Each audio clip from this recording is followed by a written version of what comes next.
Boa noite. Vamos dar início à nossa continuação da nossa semana, né? Do nosso primeiro workshop.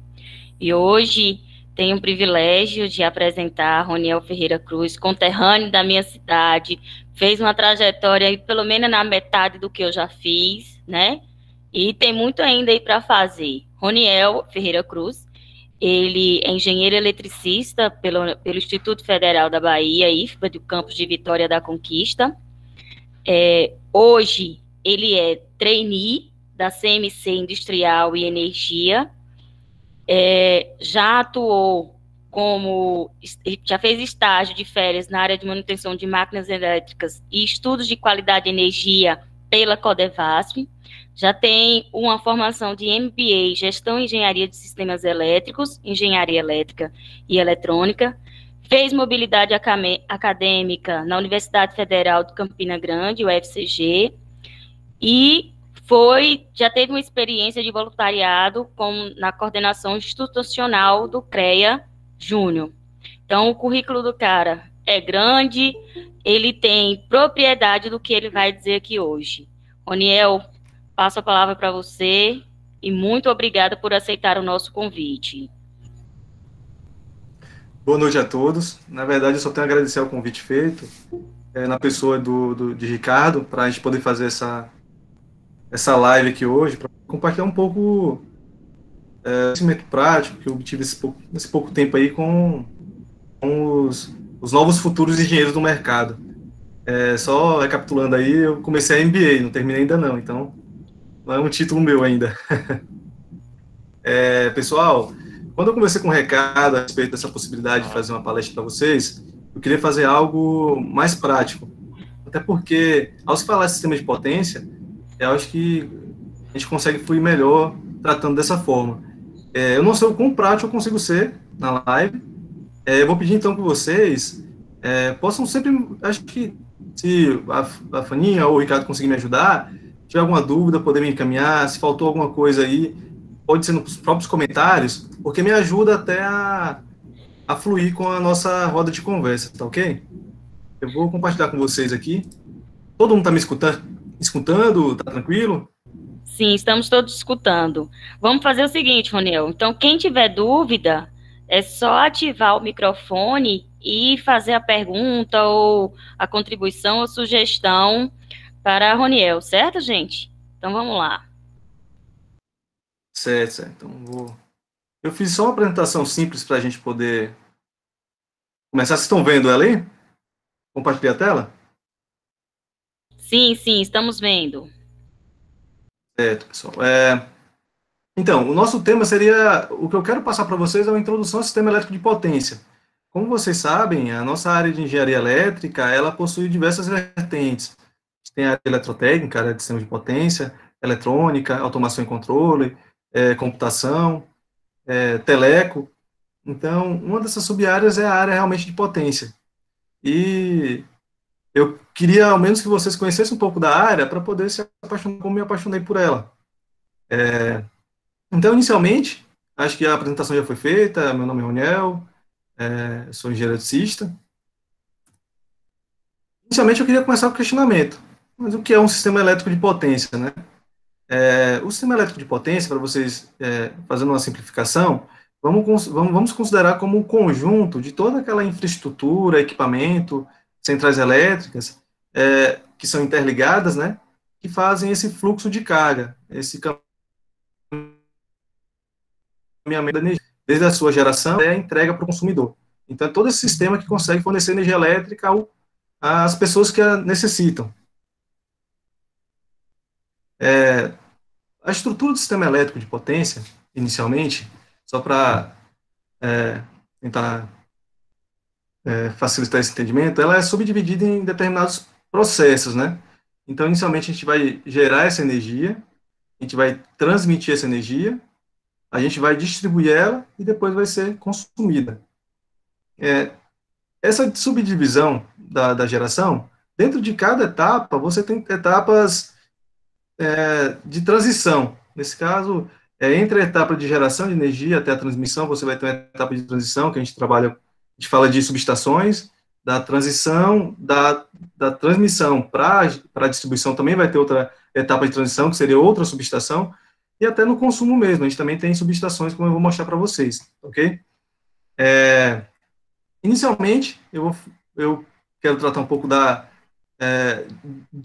dos pilares que concretam essa área nossa aí de sistemas elétricos de potência.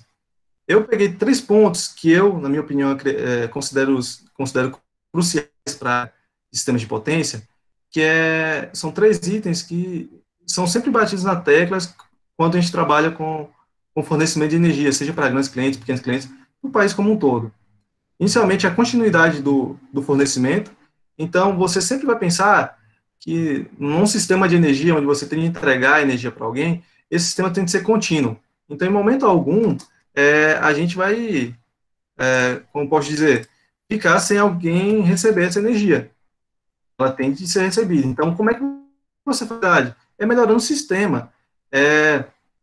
Desde tentar melhorar a estrutura do sistema, aumentando a quantidade de linhas, melhorando a forma como essa energia é distribuída, melhorando a quantidade de transformadores, melhorando a quantidade a forma com que a subestação é construída, quando eu falo isso, eu falo de seus barramentos.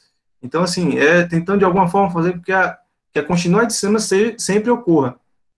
Isso acontece, por exemplo, chegando mais ao ponto do consumidor básico lá da residencial que é a gente, são alguns parâmetrozinhos que vocês podem olhar na conta da própria conta de energia, que é o FIC, que é o DIC, que é a quantidade de vezes que você fica sem energia, ela é contabilizada para um parâmetro da concessionária. Então, a concessionária ela é multada de certa forma, ela tem problemas com a ANEEL, quando a continuidade do fornecimento não é garantida. Então, em um sistema elétrico de potência, continuidade é algo essencial. Depois da continuidade do sistema, a gente fala de confiabilidade. Por que confiabilidade? O meu sistema ele tem que estar sempre funcionando. Então, eu tenho que construir ele de forma que sempre eu consiga trabalhar da melhor forma possível e não tenha riscos. Seja um risco de um equipamento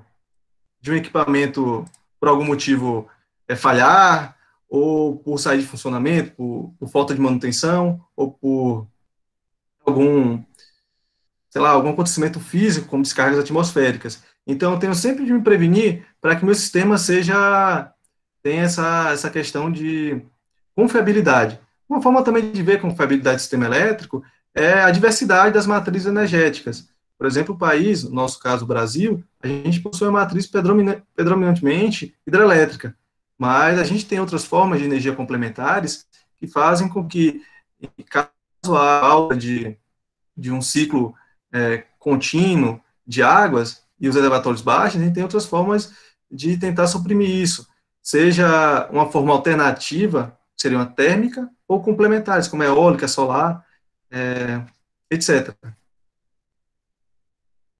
E por último é a qualidade mesmo. Então, assim, quando a gente vai na rua comprar, eu quero comprar um celular. O celular que eu vou comprar, eu sei muito bem como é que ele vai. Eu quero, pelo menos eu tenho uma ideia básica, né? Eu quero meu celular preto, eu quero meu celular branco, eu quero, sei lá, 64 gigas, eu quero um iOS, eu quero um Android, então eu tenho essa ideia do qual produto eu quero. A energia também é um produto. Então, eu sei as características que eu tenho que chegar. Para as pessoas que estão mais familiarizadas, estão mais no finalzinho do curso, já deve escutar que a nossa energia ela tem uma forma senoidal, né? Isso seria teoricamente. Mas isso não acontece porque você tem vários distúrbios na rede. Então, quando eu falo de qualidade, é exatamente isso. Eu preciso que meu nível de tensão chegue lá na ponta, que meus 220 volts que meu cliente está pagando chegue lá, que meus 3.8, 34 chegue lá para o cliente, que a forma de energia chegue com qualidade. Para consumidores menores, residenciais, por exemplo, a qualidade de energia no sentido de harmônicos, dessa questão aí da senoide, como eu tinha dito, não é tão importante, mas para consumidores maiores é sim. Tanto é que você tem uma questão de correção do fator de potência, por exemplo.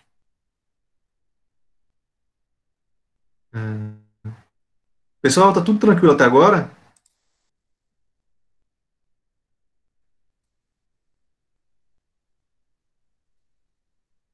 Posso continuar? Pode sim, Raniel, vai lá. Gente, depois disso, eu começo a tratar. Como eu tinha dito, como é dividido esse sistema. Então, eu tenho a minha etapa de geração, transmissão, distribuição e consumo. Todas elas interligadas. E tem etapa de transição, que seria uma subestação, por exemplo. Inicialmente, a gente tem a geração de energia. O termo geração, acredito eu, não é o mais correto, porque, na verdade, você não gera energia, né? Você está transformando ela. No caso de uma hidrelétrica, você transforma energia potencial em energia elétrica. Eólica, energia dos ventos, energia cinética, né? Energia elétrica, uma termoelétrica, energia química, energia elétrica. Então, o que você faz não é gerar energia, sim transformá-la. Hoje em dia, a matriz energética brasileira, como eu tinha comentado, ela é predominantemente hidrelétrica. Então, você tem uma grande quantidade, de cerca de 70% da matriz energética, compreende a matriz gerada por PCHs ou por grandes usinas hidrelétricas. Nessa foto aí, eu quero dar destaque para a hidrelétrica de Xingó, da Chesf. Eu sempre brinco aqui com o pessoal de Furnas, porque Furnas é a irmã mais nova da Chesf nossa aí, sabe? E eu sempre acredito que a gente, como engenheiro eletricista, que é formado no Nordeste, tem que ter uma visão não só do mercado, mas sim das organizações que fazem parte dele. A Chesf, além de ser uma empresa de geração de energia, é legal que vocês depois pesquisem, olhem, uma empresa realmente de desenvolvimento local, de geração de riqueza para uma região. Então, a Chesf, para o Nordeste, no meu ver, é muito mais que empresa de uma central elétrica. É empresa realmente de geração de desenvolvimento. Se você já não tiver a oportunidade, mas eu acho que é bem interessante conhecer Paulo Afonso, lá vocês podem ver o quão a Chesf investiu no local, ela fez uma cidade, lá até zoológico tinha clube, tinha hospital, tinha escola. Então, assim, a Chesf realmente investiu. Isso é uma das coisas que a Chesf fez pela região. E, além disso, o complexo hidrelétrico de Paulo Afonso vai muito além dessa questão. A gente sempre critica um pouco sobre o país, sobre como muitas vezes a gente sempre importa tecnologias e não exporta, mas lá nas PAs, em Paulo Afonso, foi uma das primeiras hidrelétricas que fazem essa descida d'água dentro da própria rocha. Então, você não faz uma hidrelétrica de concreto armado, né? Você não faz essa barragem vertedores de concreto armado. Isso é feito dentro da própria rocha. Então, você usa a própria estrutura física lá, natural, para fazer isso. Isso é tecnologia brasileira. Então, eu acho que é interessante reprisar, até para vocês poderem depois pesquisar, dar uma olhada e entenderem melhor esse papel de uma empresa que é pública e é da nossa região no desenvolvimento de engenharia. Ok? Eu só tenho a imagem do lado também, eu acabei tirando da internet. Essa primeira é minha. A outra da energia eólica é do parque eólico aí, bem próximo da gente, que é em Caxité, né? Que aí só reprisando, a gente sempre fala a gente sempre escuta isso, né? A é, energia renovável, é, as fontes alternativas, mas é bem interessante lapidar isso, porque a gente considera uma energia alternativa, por exemplo, as térmicas. Por quê? Porque caso falte energia hidrelétrica por algum motivo, o abaixamento dos reservatórios, eu posso controlar o aumento ou diminuição da geração térmica, para, no caso, fazer essa alternativa. Então, se eu não tenho hidrelétrica, eu ligo as térmicas, aperto um botão lá, ligo no mesmo instante e posso gerar. Mas o que acontece? Solar, eu não consigo fazer isso. Eu não tenho esse controle imediato. Eólica, a mesma forma. Então, são fontes de energias complementares. Então, você complementa a sua matriz, mas ela não é uma forma alternativa. Porque se você, como nossa predominância é hidrelétrica, se eu falta energia elétrica, não vai ser com a eólica ou solar que eu vou ter uma confiabilidade de poder suprir. Porque pode ser que naquele momento também, por depender de fator natural, também não consiga fazer esse acompanhamento. Ok? Então, o que eu tenho de fazer, gente? Então, eu gerei minha energia em determinada tensão. Agora que eu estou falando um pouquinho de alguns termos mais voltados para a gente, mas eu gero a minha energia em determinada tensão. Até por fatores de isolamento, quando eu falo isso, eu falo realmente de isolamento do equipamento, porque todo material, ele conduz. Qualquer material pode conduzir. A madeira pode conduzir, o plástico pode conduzir. Qual a diferença? A tensão que ela é submetida. Então, Pode ser que um pedaço de plástico, em 220 volts, dependendo do tamanho dele, ele não conduz a eletricidade. Mas se eu aplico 345 mil volts, 50 mil volts, consequentemente a chance dele conduzir é bem alta. Então, por que eu digo isso?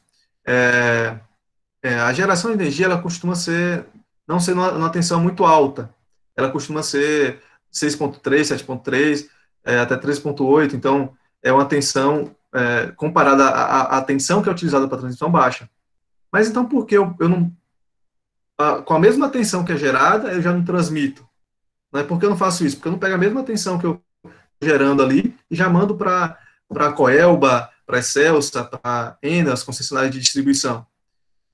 Porque, na maioria das vezes, os centros geradores de energias não estão próximos dos centros consumidores. Se vocês pegarem, por exemplo, o fluxo de carga, quando eu falo fluxo de carga, eu falo a demanda de cada região por energia, você pode ver que quase sempre a região sudeste, a energia dessa região, ela é fornecida ou por Itaipu, vindo da região sul, da binacional, ou também vem da região norte, Belo Monte. Então, assim, na maioria das vezes, há uma distância entre o centro gerador e o centro consumidor. E aí vem uma questãozinha que é, então por que eu transmito energia, eu preciso transmitir energia numa tensão alta? E você pode ver quando eu falo de transmissão de energia, eu estou falando aí vamos falar de transmissão mesmo, sei lá, 230, 345, 550, hoje a gente tem de 700, 800, corrente contínua, por conta das perdas. Aonde é que entra a perca aí? V igual a RI. Se, se o meu cabo, ele possui uma resistência intrínseca nele. Então, sei lá, em 1 metro de cabo eu vou ter uma resistência. Mas pense em uma linha de 1.000 quilômetros. Então, eu vou ter um resistor muito maior. Então, o que eu tendo a fazer? Eu aumento a minha tensão, eu aumento muito a minha tensão, para conseguir diminuir bastante minha corrente, porque aí a potência que vai ser dissipada, a corrente que vai ser, perdão, a potência que vai ser dissipada vai ser muito pequena. Então, por isso que a gente transmite energia numa tensão tão alta.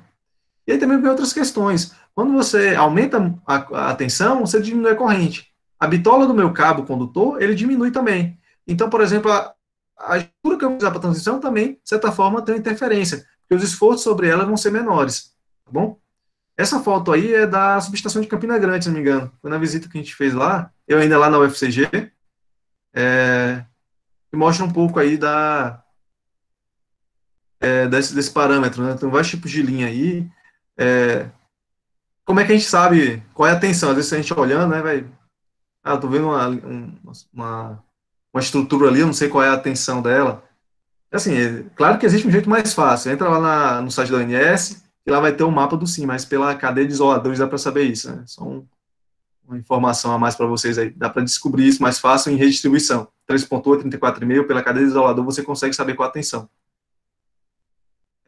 E aí, como eu tinha dito para vocês, entre a geração e a transmissão, ou a transmissão e a distribuição, eu tenho subestações, que são meio termos que fazem essa etapa de aumento, abaixamento da tensão. Então, eu tenho uma etapa de transição aí. Essa foto dessa é Vitória, é a subestação que atualmente hoje eu trabalho.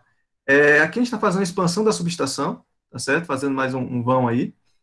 Esse está com a terra meio suja aí. A subestação sempre habitada, né? O local dela, por conta de tensão de passo, até para melhorar a malha de aterramento, quando a infiltração de água no solo. E a gente está fazendo a expansão dessa subestação. Essa subestação é a subestação abaixadora. O que isso quer dizer? Eu tenho uma tensão que chega de 345 mil volts e abaixo para 138. Esse 138 é entregue para a Excelsa, que é a concessionária de energia aqui. É como se fosse a nossa Coelba aí, tá bom? Então, Furnas, ela está transmitindo energia em 345 mil volts, está entregue, chegando nessa subestação, dessa subestação ela rebaixa essa tensão de 345 mil volts para 138 mil volts, e aí eu pego e passo para a minha concessionária de distribuição. E aí eu falo de agora uma subtransmissão, né, com a tensão um pouco mais baixa. Então, uma subtransmissão de 138,69 kV, para poder, posteriormente, fazer esse rebaixamento novamente, para você poder ter na sua casa a energia. Então, como aqui eu tenho uma subestação subestação rebaixadora, que eu estou pegando aí agora entre o quê? Entre a transmissão e a distribuição, eu também tenho subestações elevadoras. Então, onde aconteceria isso? Lá na geração. Entre a geração e a transmissão, eu subo minha tensão para diminuir perda. Então, aí eu transmito minha energia na tensão mais alta. Tá bom? A transmissão de energia, ela, bastante tempo atrás, era feita em corrente alternada. Até por conta da tecnologia. Existe coisa mais fácil de construir, claro, sendo bem prático, do que um transformador. Um transformador, teoricamente, é um material ferromagnético, né? Envolto em solução isolante, com um condutor, um fio de cobre envolto em espiras, né? Então é muito fácil fazer transformador. Uma tecnologia que já estava consolidada. Então, por isso que você sempre transmitir energia em corrente alternada, porque é o transformador que é o equipamento que faz isso. E como você já faz o transformador, já sabe a tecnologia, é um equipamento relativamente que se tornou barato, bola para frente estava tudo bem. Mas aí começaram a perceber que a gente consegue fazer uma transmissão mais eficiente. Então aí eu faço o quê? Eu aumento a minha tensão mais ainda e diminui mais ainda percas. Então hoje em dia a gente tem bipolos aí, de 700 mil volts, 800 mil volts, se não me engano, de Belo Monte, que fazem esse papel. É corrente contínua e eu tenho um nível de tensão maior ainda. Então, corrente alternada estava chegando a 550, e corrente contínua está chegando a 700 e 800 volts. Então, aumentando mais ainda. Por quê? Porque eu consegui melhorias aí na área de eletrônica de potência, na área de materiais elétricos, e isso facilitou que a gente melhorasse esse tipo de serviço. Certo, gente? E aí depois chega aonde? Chega na distribuição de energia. Então, eu gerei a minha energia, eu transmiti ela, e agora eu vou distribuir. Essa distribuição, ela acontece pelas concessionárias, né? Então, as concessionárias de energia vão fazer essa distribuição, e sempre acontece em 13,8 em área urbana, 34,5, quando eu falo 3,8, gente, é 3,8 mil volts, tá bom? É tensão, ou 34,5 mil volts. 34.500.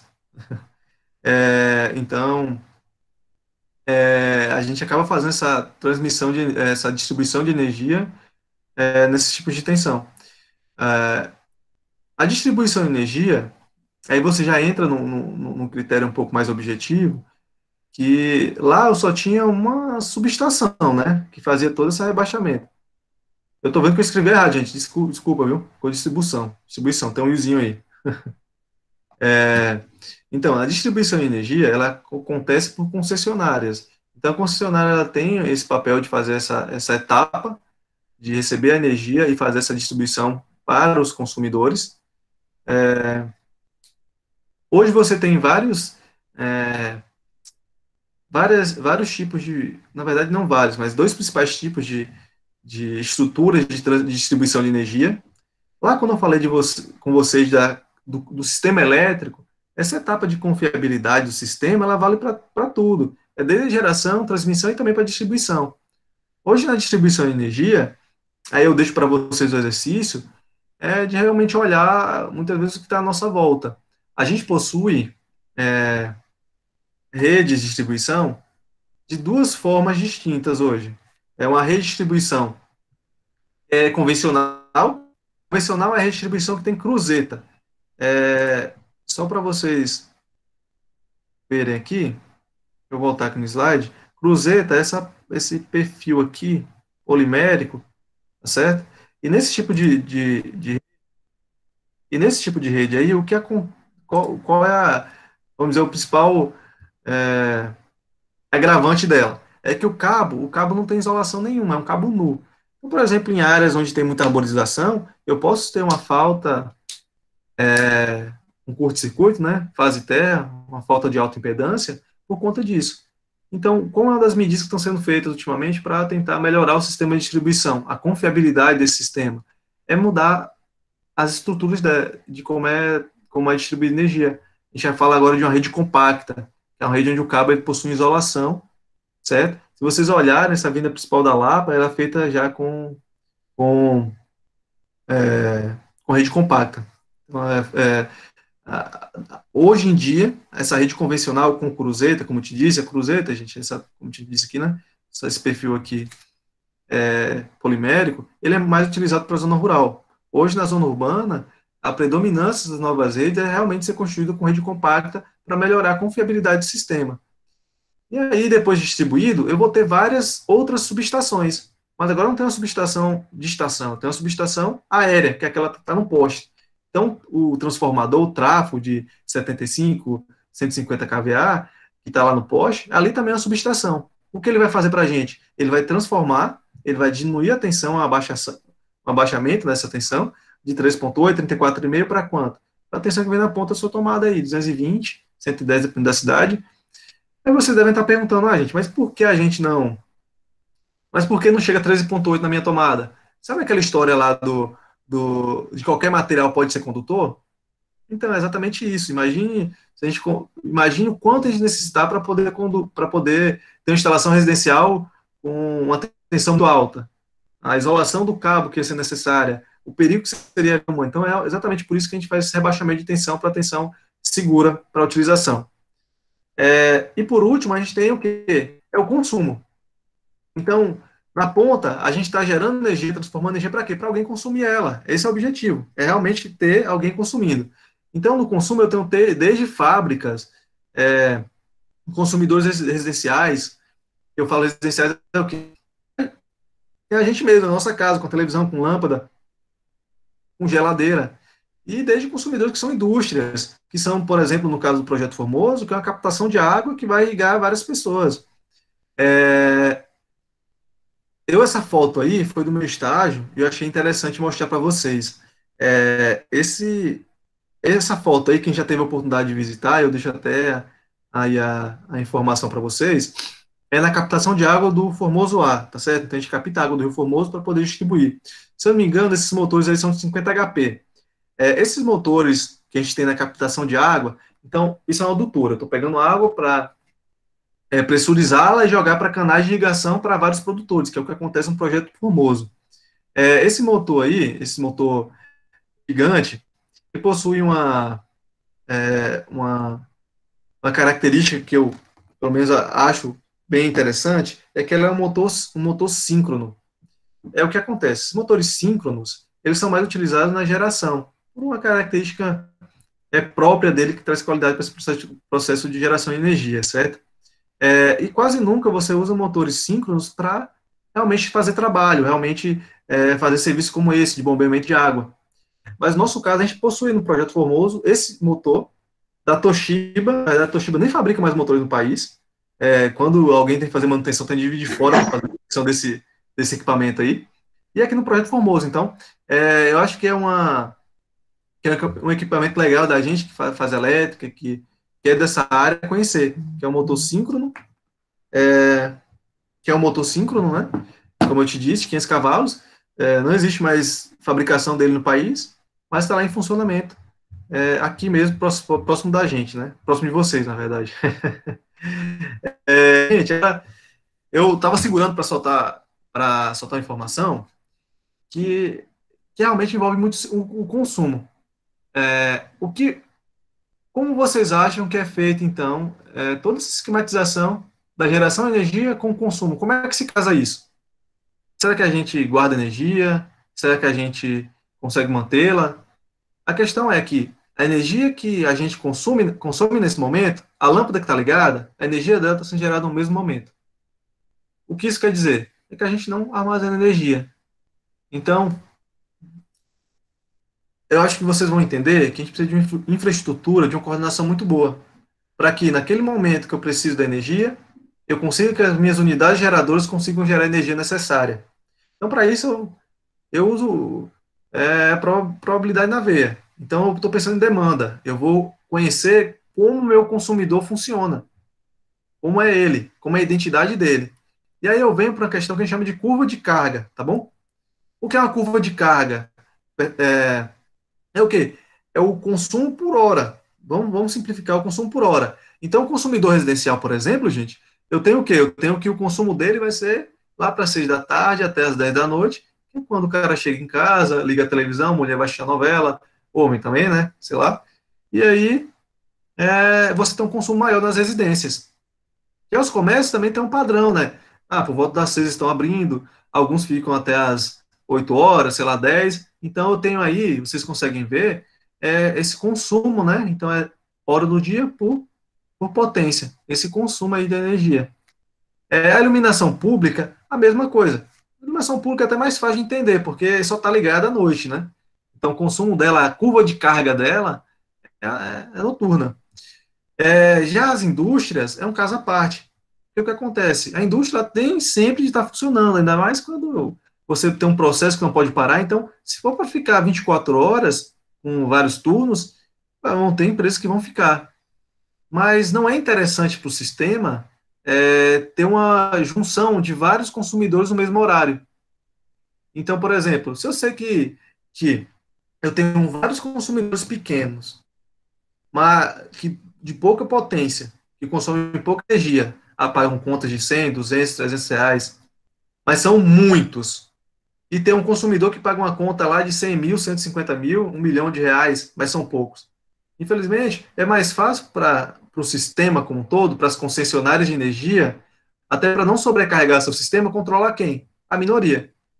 Então, pegam e fazem com que o consumidor industrial, que possui uma carga maior, mude o horário de consumo. Tanto é que, eu não sei se dá para perceber, o gráfico está um pouco apagado, que meio que complementar aí. Teoricamente isso não acontece, teoricamente isso deveria acontecer, mas na prática não acontece, né? Mas dá para ver, por exemplo, que no momento de pico aí, das 5 da tarde até as 9 da noite, a indústria diminui muito seu consumo. Mas a gente faz isso como? Porque são bonzinhos? Não. É porque as tarifas nesse momento são muito grandes. É quase o dobro ou o triplo da tarifa no momento normal. Então, se eu pago R$ 1 por energia naquele momento, o megawatt, eu vou pagar 3, 4. Então, assim, é uma forma de controlar, de fazer associação. Por quê? Porque a energia consumida é a mesma gerada naquele momento. Tá bom? Eu até puxei para vocês, eu deixo aí para vocês também fazerem, depois dar uma pesquisada, dar uma fuçada. No site da ONS tem muita informação, muita informação. Eu puxei aqui para a gente o gráfico do último São João aí. Eu tenho dois momentos distintos a curva de carga, ou seja, o consumo do país, né? Eu tenho aqui para o dia, no caso, para o dia 23/6 do ano passado, que é essa curva amarela, e eu tenho da curva azul. Ó, dá para ver que esse ano a gente consumiu muito mais energia nesse período. A gente pode também inferir com isso que, por conta da nossa pandemia, muito mais gente ficou em casa, sabe? Então, a curva de carga, ela diz muito sobre o momento social do país. Vocês podem pesquisar também depois, tem uma curva de carga interessante, eu não coloquei ela aqui, que é da Copa do Mundo. Por conta da Copa do Mundo, teve um pico de energia bem no momento do jogo, se não me engano, na final, acho que foi 2014, vocês conseguem achar na internet. Então, a curva de carga, ela diz muito.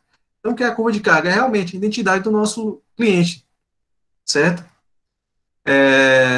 Pessoal, tem alguma dúvida até agora? Eu estou falando rápido, tá devagar, vocês estão entendendo?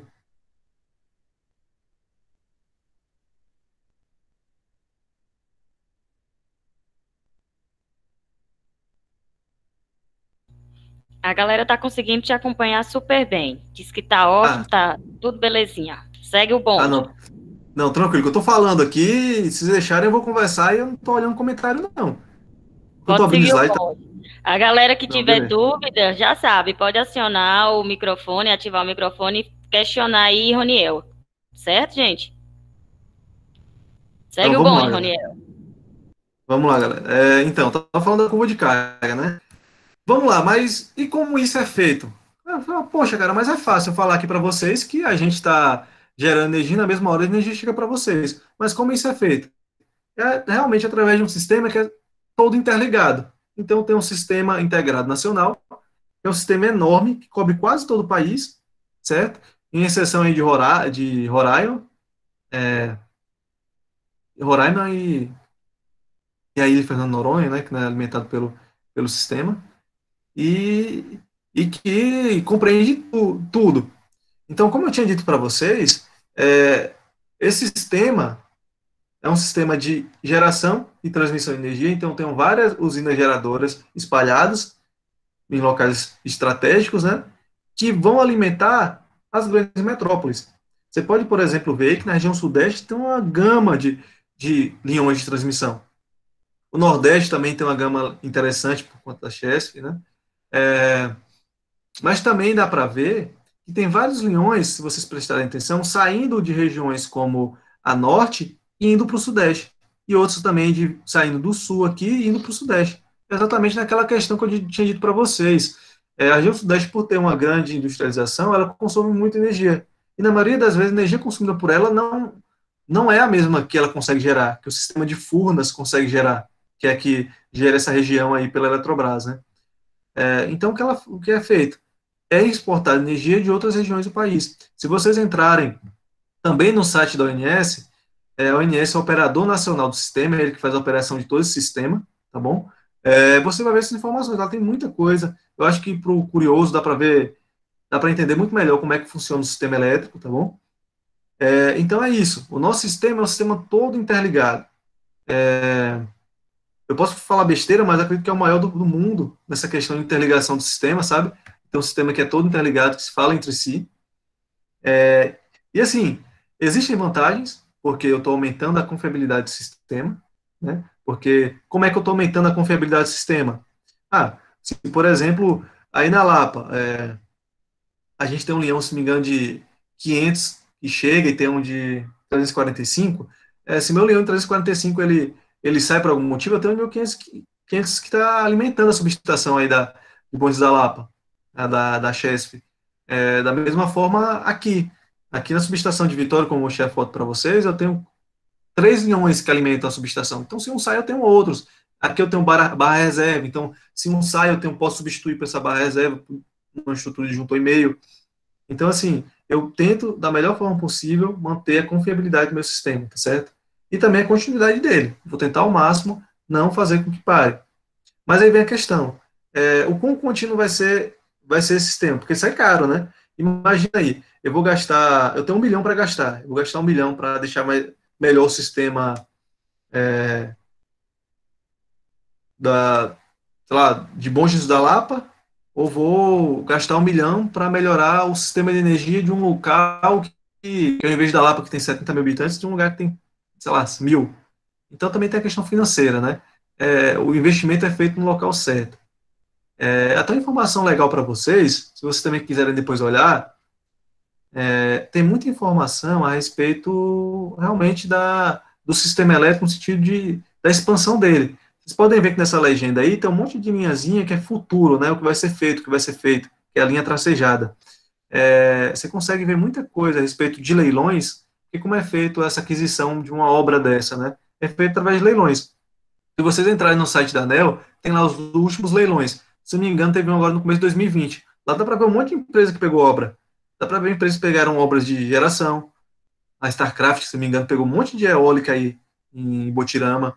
A gente tem um leão sendo feito, se não me engano, pela Andrade Gutierrez, que sai aqui perto de Guanambi.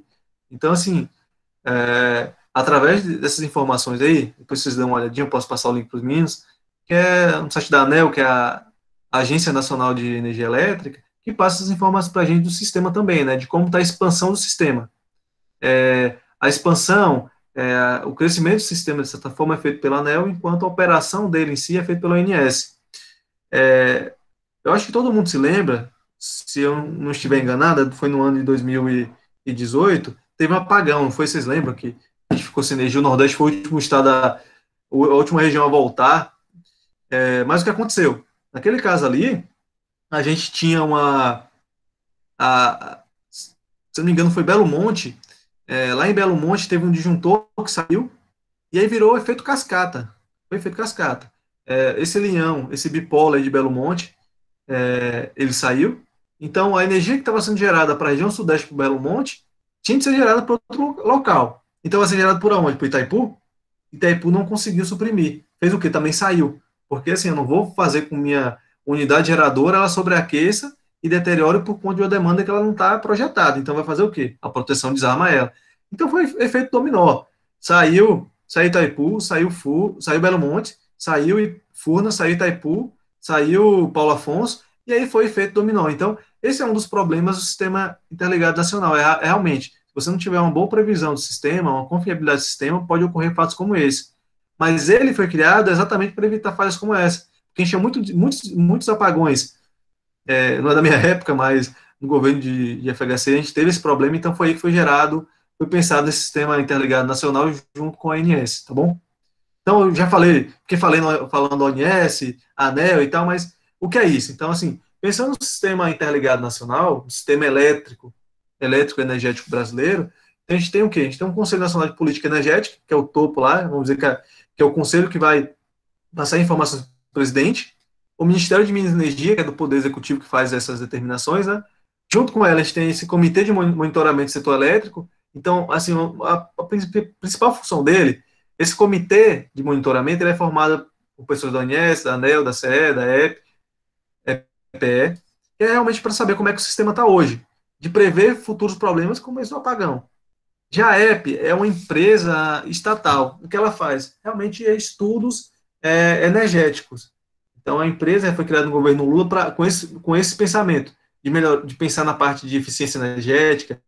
Então, se não me engano, aquele selozinho de qualidade de energia também é vinculado à EPE. Depois vocês me corrigem se eu estiver errado.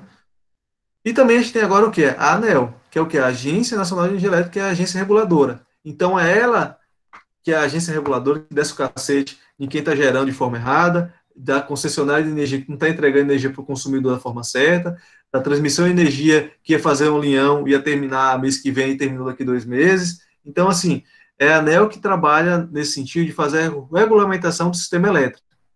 Mas onde entra a ONS? A ONS está ligada à operação desse sistema. Então, ela está interligada exatamente a isso, a fazer com que o sistema funcione de forma correta, mantendo a confiabilidade, mantendo a continuidade e a qualidade do sistema. Então, por exemplo, quando eu preciso fazer um desligamento, que é um desligamento, eu preciso, de alguma forma, desenergizar um certo circuito ali para fazer manutenção. Tem um equipamento que está com problema, preciso desligar ele urgente para poder substituir e fazer a manutenção dele. Com quem eu falo? Com a ONS. A ONS vai falar, olha, você pode desligar esse equipamento daqui 1 dia, daqui 2 dias, daqui 15 dias, e você pode desligar só por 2, 3 horas. Então, ela que vai analisar como é que está o sistema, se pode ou não, o que pode ou não ser feito. E por último tem a CE, que é a Câmara de Comercialização de Energia, que é para um outro público, que é o mercado livre. Então, eu não tenho mais um consumidor que é cativo, que ele depende de uma coelva da vida para comprar energia. Eu posso comprar energia da própria transmissão. Isso é algo que como posso dizer, é uma perspectiva para os futuros, sabe? É de realmente, daqui a algum tempo, a gente começar a não ter concessionários, poder escolher aonde é que a gente vai comprar energia. É como se tivesse vários operadores, como telefone, né? Pessoal, eu já estou finalizando. Por último, aqui eu queria também dar uma enfática à matriz energética brasileira, como eu já tinha dito, né? A gente é o país que tem uma das matrizes mais limpas. Nossa energia, esse dado que eu peguei hoje, viu lá no site da ONS, de como foi a geração até a 1 da tarde. Então, aqui mostra a geração brasileira de energia. 70% da geração era hidráulica, 13% estava sendo térmica, né? 13% estava sendo eólica e o restante estava em solar e nuclear. E aí tem a importação, que estava zero, mas importação importação é a energia, eles consideram importação como energia que é importada da Venezuela para Roraima, porque Roraima não está interligado ao sistema nacional. E lá em Itaipu, a gente tem metade de Itaipu, isso é bem interessante. Eu tive a oportunidade com a professora Andresa, com o Ricardo, lá em Itaipu, então metade da subestação da geração de Itaipu, no caso a usina hidrelétrica de Itaipu, ela é metade do Paraguai e metade do Brasil. Na maioria das vezes, o Paraguai não consome toda a energia que é gerada, porque é uma carga grande. Então ele faz essa venda para o Brasil. Aí a diferença é porque a energia lá existe outro parâmetro, lá é 50 Hz, então você tem uma subestação lá de Furnas que faz essa mudança, né, essa inversão da frequência aí, de 50 para 60 Hz, o que é usado no país. Essa energia importada é por isso, porque vem de outro local, certo? Não é gerado pela gente. Então a gente pode ver, por exemplo, que a matriz nossa é uma matriz limpa, né? A gente tem a energia hidráulica como a principal fonte nossa. A gente tem uma eólica que está crescendo. No Nordeste, por exemplo, teve um salto gigante. A gente tem as térmicas que, infelizmente, não consegue diminuir tanto, até por conta da confiabilidade, como eu te disse. Se por um acaso o regime de vendas do nada para, eu preciso ligar a térmica para poder compensar e ter energia para o meu cliente. Porque senão para. Então, gente, mas por fim, quais são os desafios do sistema elétrico de potência? Quando eu pensei em falar sobre isso, o Ricardo me chamou para... Antônio, você quer fazer alguma coisa? A gente está fazendo um workshop com os meninos lá da UFOB. Eu quis realmente falar um pouco do sistema elétrico. Eu não sei se eu consegui ser tão claro e passar para vocês de forma um pouco objetiva como funciona o sistema. Eu queria, na verdade, dar essa noção de vocês de como é a realidade do sistema. Muitas vezes a gente não tem muito bem na cabeça coisas como essa, que a energia que realmente é consumida é a energia gerada, e qual o papel de você, dos consumidores da ponta influenciam em toda a cadeia de geração, de por que a gente transmite energia alta, de por que a gente precisa de uma linha de transmissão, porque a gente tem várias formas de energia, de geração de energia. Então, eu acho que isso, para quem está descobrindo, assim, se descobrindo o curso, é interessante ter em mente. Quando ele falou comigo, ele até pediu, né, para eu ser mais prático, para tentar passar um pouco dessa experiência. Eu acho que por meio da live muitas vezes a gente não consegue ser tão prático assim, mas eu me deixo aberto aqui, caso alguém tenha algum questionamento depois, queira alguma informação. Assim, eu sempre imagino que a gente que acaba vindo de universidade pública, a gente tem um dever com o Estado e com a sociedade de poder pagar o investimento feito. Então, a forma de contribuir, eu acho que é realmente isso. Tentando, de alguma forma, passar um pouco do nosso conhecimento, mesmo no meu caso, pouco que seja para vocês que estão se debruçando aí pelo esse novo mercado de trabalho. Tá bom? Sobre os desafios, na verdade, os desafios aí, não é desafios nossos, não, é do mercado mesmo de energia, tá bom, gente? Então, os desafios do mercado de energia hoje vão desde a melhoria da qualidade de energia gerada, porque hoje em dia a gente não fala da melhoria da qualidade de energia para consumidor de ponta, não, para a gente que é residencial, não. A gente só fala para grandes consumidores, mas daqui a um tempo vai ser motivo, escutem isso. Porque a gente está aumentando muito a quantidade de eletrônicos nas nossas casas que não tinha antes. E isso piora a qualidade de energia do sistema. Então, daqui a algum tempo, com certeza, a gente vai ser cobrado por isso.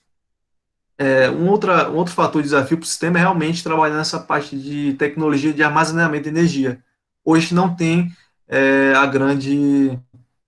uma grande quantidade, uma grande capacidade de armazenamento, mas é algo que futuramente pode ser viável. Pessoal, eu queria agradecer, então, a todos por terem me aturado esse tempo aí. Eu não sei se alguém tem mais alguma dúvida, algo que queira falar a respeito. Rony, Eu tenho. eu também tenho. Pode fazer, Rafael. Não, pode ir você primeiro. Pronto. Ó, a minha dúvida é mais na questão, não é nenhuma dúvida, seria uma forma de você deixar um pouco mais claro, até mesmo para os alunos que estão aqui, qual a importância e qual a visão que a gente pode ter da subestação de Bom Jesus da Lapa, porque ela acaba fazendo uma interligação até mesmo de Importante. acordo com... E isso é muito importante. Então, assim, Isso. acho que seria interessante você fazer essa abordagem, se assim você puder, sobre essa importância da subestação estar hoje em Bom Jesus da Lapa. Não, certo. Eu não sou grande conhecedor da subestação da Lapa, na verdade eu não tive a oportunidade de conhecê-la, mas eu sei sim da importância dela. Ela foi a primeira interligação do Sistema Nordeste com o Sistema Integrado Nacional, como é hoje. Então a Lapa ela fez essa primeira interligação, então por isso que ela é tão importante para o sistema como um todo. Hoje a gente tem uma linha que vem de Brasília, se não me engano, de 550, eu posso estar enganado, é 345, e tem outro de Barreiras também. Então, a gente faz essa interligação do sistema, foi o primeiro ponto, hoje tem mais, mas a importância dela vem disso. Ela foi o primeiro ponto de interligação do sistema interligado, centro-oeste, né, sudeste, com o nordeste. Então, veio daí. Então, é uma subestação realmente locada num local estratégico aí para a gente. Consegui responder, Vânia? Conseguiu sim. Rony, Oi? eu tenho até uma dúvida, eu estava vendo esse negócio do sistema interligado nacional, né? E eu fiquei com uma dúvida assim, é bom que já pergunto a você já. E Não, agora se você puder representou responder. também. Rony, eu tenho dúvida, assim, se essa interligação dele entre as unidades geradoras, eu fiquei meio com dúvida de entender como é essa interligação dele. É entre as unidades, como é que é? Então, tem um fator que a gente chama que eu não posso apenas gerar e jogar na rede, certo? Eu tenho de ter um sincronismo. O que é esse Sim, sincronismo? Então, assim, eu tenho a minha unidade geradora, ela tem de estar na mesma frequência e, de certa forma, na mesma tensão que existe na rede. Senão você vai prejudicar todo o sincronismo da rede. Então, assim, só para ficar um pouco mais claro, eu tenho diversas unidades geradoras espalhadas no país. Eu vou sim, jogar essa energia numa rede de transmissão. Essa sim, rede de transmissão, ela que vai ser responsável por passar energia para uma distribuidora, para um cliente de ponta. Mas como é feito isso? É fluxo de carga. Então, assim, se eu tenho Belo Monte, vou dar um exemplo, eu tenho Belo Monte. Belo Monte alimenta a região norte, vamos dizer Pará, Belém, né? E alimenta São Paulo. Onde vai sim. ser a maior demanda de energia? Consequentemente, vai ser São Paulo, né? Então, na maioria das vezes, esse fluxo de carga, ele vai sair de Belo Monte e vai diretamente para São Paulo, porque lá a demanda está sendo maior. Então, esse fluxo não é que a gente está rigorosamente controlando o sistema, mas sim a demanda em si faz esse controle. Então, como eu estou necessitando dessa carga, o fluxo dela acaba fazendo com que a energia chegue nesses locais. Sim, mas quando eu falo assim que ele é interligado, eu estou dizendo que está interligando as cidades ou as unidades de geração? Ou Eu os estou dois? interligando, eu tô interligando as unidades geradoras, certo? Então, eu estou Sim. interligando as unidades geradoras com o consumidor. Então, o que Ah, eu tá. estou fazendo? Eu tenho várias unidades geradoras, eu estou jogando toda essa energia de uma malha, e aí, como essa energia vai para cada um, tá mais fácil, né? Porque como eu tenho vários pontos de geração, Sim. com vários pontos de geração, é muito mais fácil, caso um deles saia, essa energia pode chegar no consumidor sem ter falta dele. Então, eu tenho vários pontos de geração. Talvez, por exemplo, te dou um exemplo, talvez eu tenha várias unidades geradoras, mas nem todas elas vão estar funcionando naquele momento. Uhum. Talvez hoje o Paulo Afonso esteja desligado. Por quê? Porque não necessito. A eólica está suprindo, o Belo Monte está suprindo, Itaipu está suprindo. Então, estão todas à disposição para serem utilizadas dentro das suas limitações, mas elas são utilizadas de acordo com a demanda necessária naquele momento. E quando é necessário, é jogado no sistema, e aí é feito esse fluxo, né, da carga, para onde é que ela vai, onde está sendo necessária. Eu não sei se ficou claro, se eu Não, respondi. entendi. Entendi, beleza, Rony? Muito bom. Obrigado. Alguém tem mais alguma pergunta aí para fazer a Rony? Eu tenho uma outra que aí interessa, Eu tenho, Rony. acaba interessando até os meninos. Como é que funciona? É fácil, Oi? é fácil o acesso a gente ter de visitas em Furnas? Como é que é o processo para a gente entrar, para ter essa acessibilidade de visita com os alunos? Certo. Hoje, na verdade, eu não, só para deixar um pouco claro para eles, eu sou prestador de serviço de Furnas, então a gente tem um contrato com eles e a gente faz acesso à subestação para poder fazer a obra. Nesse momento de pandemia está um pouco complicado, acho que em qualquer lugar não está tão fácil assim, né, poder ter acesso. Mas eu acredito que você consiga fazer isso através realmente das diretorias. Cada, cada, cada região, por assim dizer, vai ter uma diretoria geral, que é lá que é feita essa liberação para a entrada de pessoal. Então, por exemplo, aqui é a regional de Vitória. Então, Vitória, ela manda em todo o estado, então essas liberações para poder ter acesso à subestação são feitas por lá. Então, na Chester Beleza. é parecido. Saiu por Salvador, acredito eu. O Paulo Afonso, né? Posso falar, Rony, rapidinho? Eu sei que você está vinculado à empresa, né? Mas a última vez que eu fui a Foz do Iguaçu com um grupo da UFOB, nós conseguimos visitar a Furnas, a subestação de Foz, né? A conversora CC que tem lá. E o sistema de visitas é o mesmo para todas, né? E eles normalmente, até ano passado, eles estavam aceitando um grupo de turmas estudantis por mês. Então, tinha que mandar um e-mail para ver a disponibilidade deles, para então agendar a visita. Então, essa questão deles, eu lembro que na época que eu descobri que era o mesmo protocolo para todas, porque eu entrei em contato com a unidade do Rio de Janeiro, né, para poder conseguir, no caso, a reserva com a visita da subestação de Foz.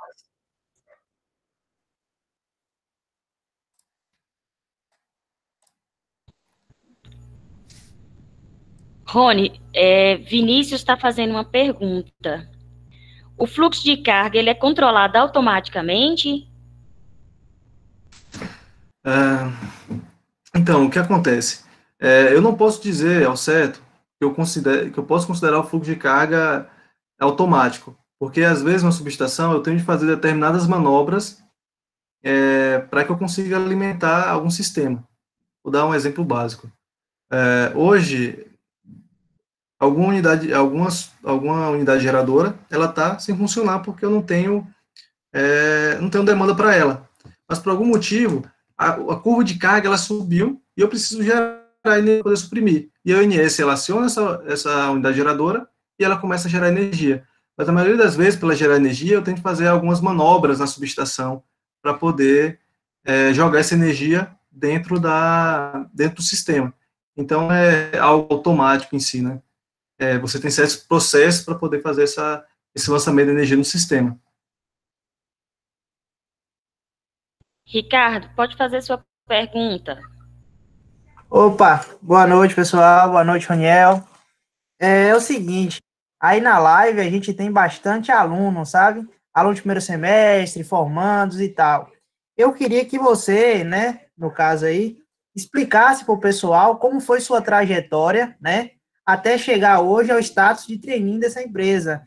Porque, assim, geralmente os alunos, quando formam, ficam um pouco perdidos, né, para onde vou fazer. Então, se você puder compartilhar com a gente aí agora, até a gente conversou isso no início lá, mas não tinha o pessoal ainda. Como você compartilhar essa experiência para justamente ter uma luz para esses alunos quando eles formarem, né? E para os que estão entrando agora na faculdade, também já ter um direcionamento para poder organizar o seu curso.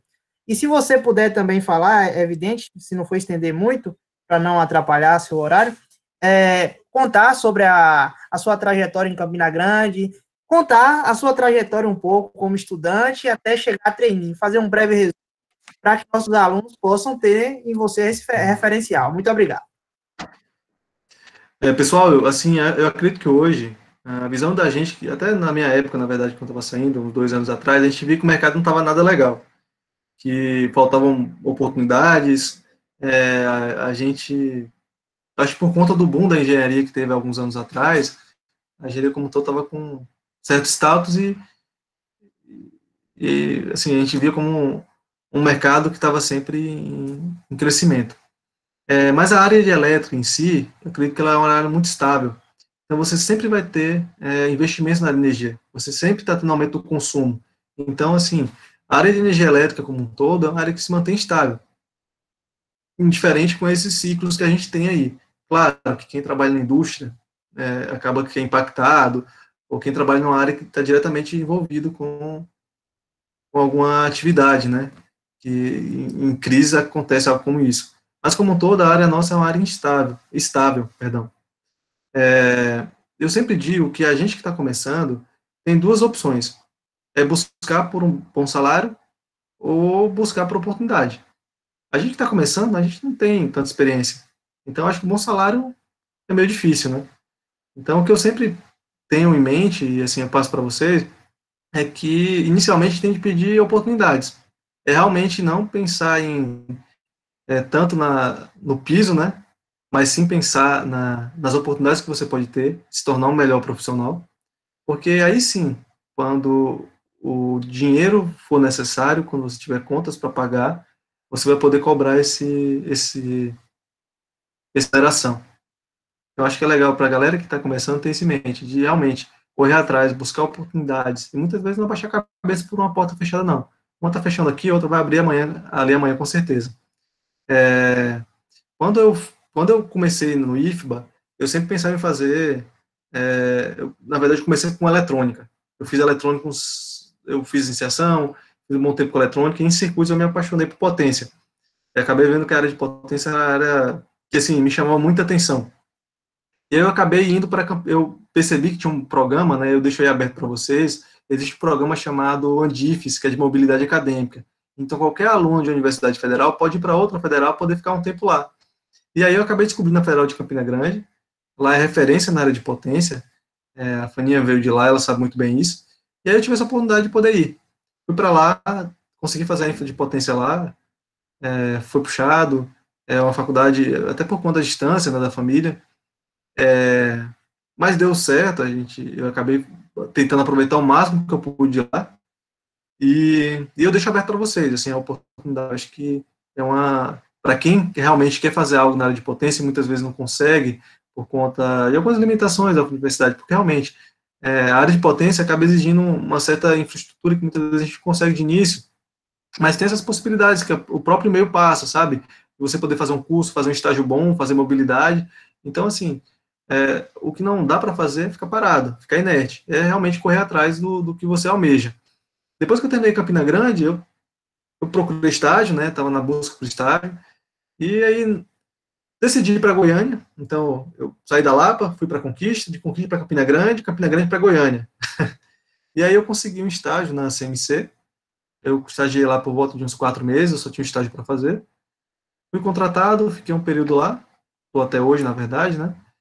E, assim, eu não entrei na área de subestação. Eu queria trabalhar lá na área de subestação. Mas de início eu não fui. De início eu fui para subestação e para baixa tensão. Então, eu trabalhei na área de obras de redistribuição. Fiquei mais ou menos um ano e meio de distribuição. E aí, esse ano que eu comecei, finalzinho do ano passado, na verdade, eu comecei a ter oportunidades na área de subestação. Eu participei da subestação 230 lá em Goiás e agora estou nessa de 345 aqui em Vitória, no Espírito Santo. Então, assim, eu bato de novo na tecla, realmente pedir oportunidades e abraçar e correr atrás.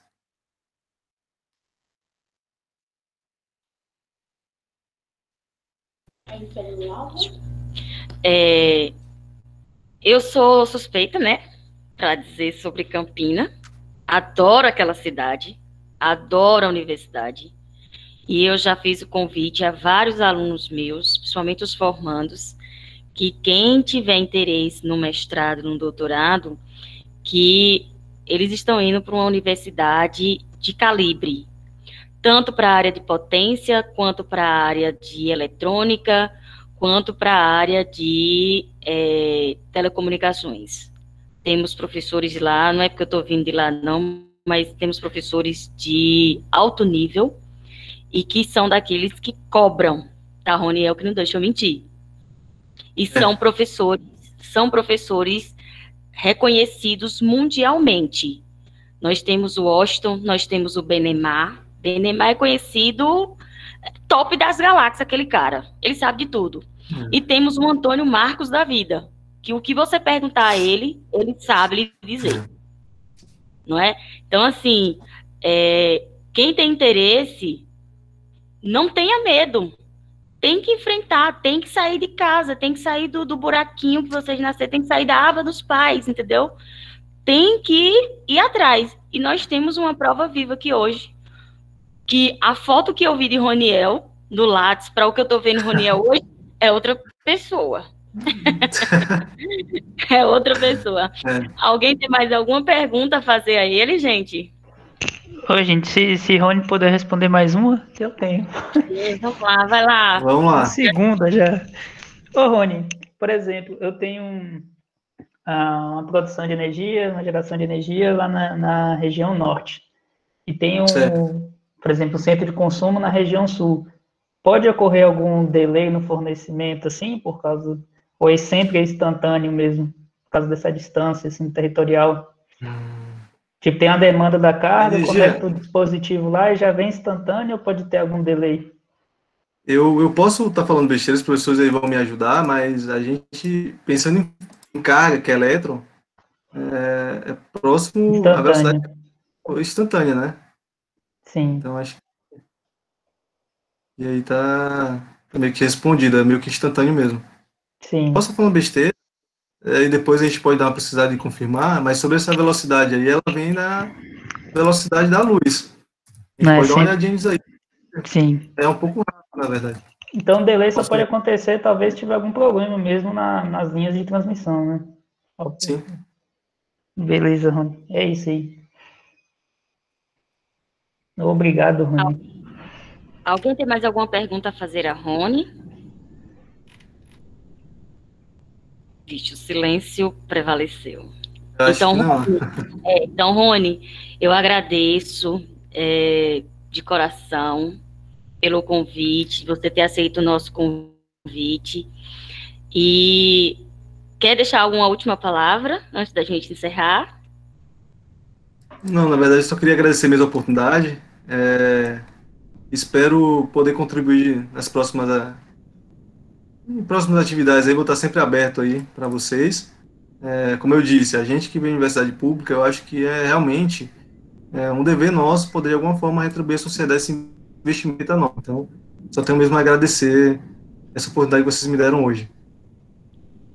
Nós é que agradecemos por você estar disponibilizando seu conhecimento, seu saber para conosco. Então, muito obrigada. Gente, amanhã nós temos o André Almeida, não percam, às 15 horas, com o trabalho de redes neurais, o nome é até complicado, viu? Convolucionais para processamento de imagens, certo? Então, aguardamos vocês amanhã às 15 horas. Tenham todos uma boa noite. Muito obrigada novamente, certo?